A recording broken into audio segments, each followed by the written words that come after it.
Hello everyone and welcome to another episode of the McGonagall Boxing Podcast. It's good to be back. Just want to talk about last night. What a fantastic performance from Lawrence Okolie. I mean, that was a career best performance. Flawless. Not often that I can say pitch perfect, spot on, but that really was, wasn't it? Yes, Glowacki is over the hill. I don't want to take anything away from Okolie. Yes, he's, I wouldn't put him in the top 5 anymore. But the bottom line is, hook or by crook, he was the WBO number 1 challenger. So Okolie did what he had to do. Glowacki has been a really good fighter, but his best days were clearly back in 15-16 when obviously he stopped Marco Huck and he pushed Usyk. He's not the same fighter. He is older.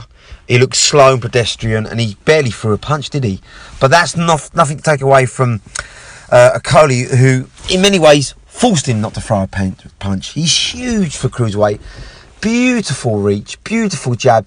He's really refined it, isn't he? He's not all over the place now, his punches.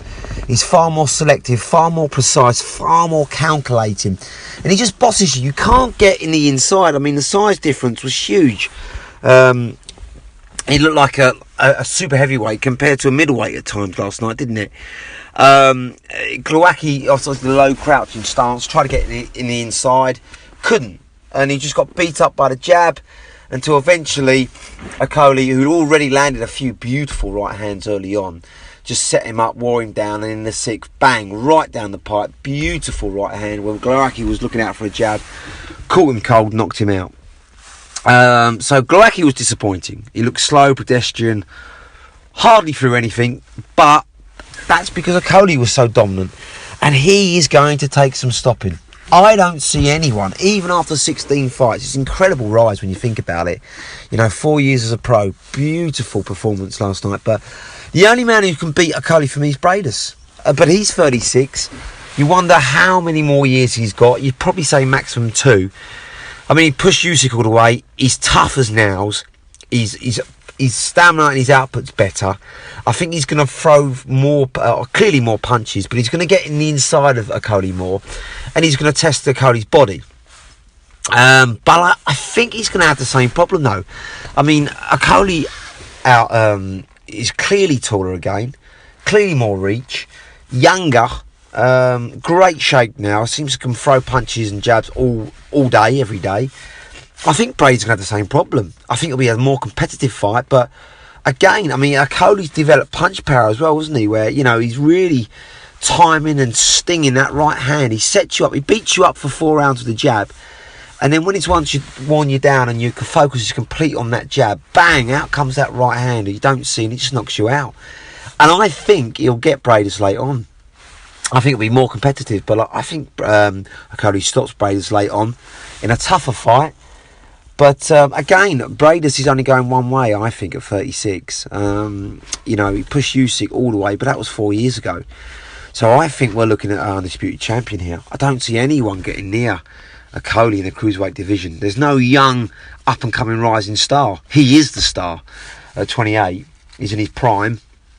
And I think for the next couple of years he'll dominate until probably he wants to move up to heavyweight and challenge the real big boys, which will be a bit more of an issue because obviously size won't be a major factor for him for anymore, and he'll have to deal with even longer reaches coming back at him and heavier firepower. But for the Cruiserweight, what a beautiful time it is for him. He's clearly now a pay-per-view star as well, isn't he? I mean, if he fights Bradus for the the unified, I mean, that's a pay-per-view event. So what a fantastic rise. 16 fights in Wembley Arena last night. The stage was there, wasn't it? Good to see some people in the crowd as well, live on Sky Sports. His platform's building. He's good for British boxing. He carries himself well, classy. And under Shane McGuigan, brilliant trainer, brilliant tactician. He's just getting better and better. Beautiful from the word go. Didn't panic or wasn't overwhelmed by the occasion. Stayed calm, composed.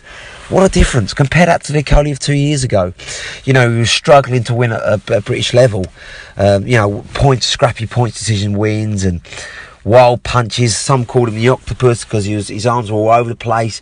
Now he's compact. His punches are shorter, but they're more precise to the target.